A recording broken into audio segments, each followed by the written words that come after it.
മാനസാന്തരത്തിന് യോജിച്ച ഫലം പുറപ്പെടുവിക്കണമെന്നാണ് സ്നാപക യോഹന്നാൻ ഇന്ന് സുവിശേഷത്തിലൂടെ നമ്മെ ഓർമ്മിപ്പിക്കുന്നത്. ഓക്കെ, മാനസാന്തരത്തിൻ്റെ ഒരുപാട് കഥകളൊക്കെ നമ്മൾ കേട്ടവരാണ്. ഒരു ധ്യാനം കൂടി നമ്മൾ തിരിച്ചു വരുമ്പോൾ ചോദിക്കാറില്ലേ ചിലരൊക്കെ, മാനസാന്തരപ്പെട്ടോ എന്ന്? ചിലപ്പോൾ കളിയാക്കി ചോദിക്കുന്നതായിരിക്കാം. ഇത് മനസ്സിൻ്റെ അന്തരമാണ്.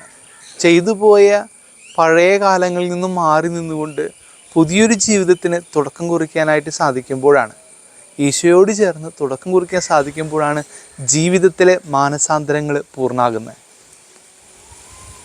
സ്നാപക യോഹന്നാൻ പറയുന്നൊരു കാര്യമുണ്ട്, മാനസാന്തരപ്പെട്ടാൽ മാത്രം പോരാ, അതിന് യോജിച്ച ഫലം പുറപ്പെടുവിക്കണമെന്നാണ് വചനത്തിലൂടെ ഓർമ്മിപ്പിക്കുന്നത്. അവിടെയാണ് മാനസാന്തരത്തിൻ്റെ ജീവിതം പൂർണ്ണമാകുന്നത്.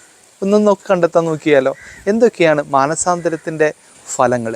അത് ഇത്രയേ ഉള്ളൂ: സ്നേഹം, കാരുണ്യം, ക്ഷമ തുടങ്ങിയ നന്മ നിറഞ്ഞ മൂല്യങ്ങൾ കൊണ്ട് നമ്മുടെ ജീവിതത്തെ കെട്ടിപ്പടുക്കാൻ സാധിക്കുന്നുണ്ടെങ്കിൽ അതാണ് മാനസാന്തരത്തിൻ്റെ ഫലങ്ങൾ എന്ന് പറയുന്നത്.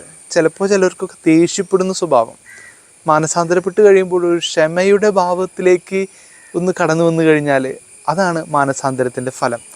അപ്പോൾ മാനസാന്തരപ്പെട്ടത് മാത്രം പോരാ, ആ ഫലത്തിലേക്ക് കൂടി കടന്നു വരണമെന്നാണ് സുവിശേഷത്തിലൂടെ നമ്മളിന്ന് മനസ്സിലാക്കേണ്ടത്. അതുകൊണ്ട് സ്നേഹമുള്ളവരെ, ജീവിതത്തിൽ മാനസാന്തരപ്പെട്ട മേഖലകളുണ്ട്. നമ്മുടെ കുറേയും കൂടിയും ഉണർവ് ലഭിച്ച, സൗഖ്യം ലഭിച്ച മേഖലകളുണ്ട്.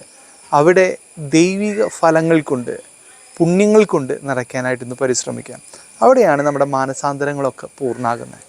ദൈവം ഏവരെയും സമൃദ്ധമായി അനുഗ്രഹിക്കട്ടെ.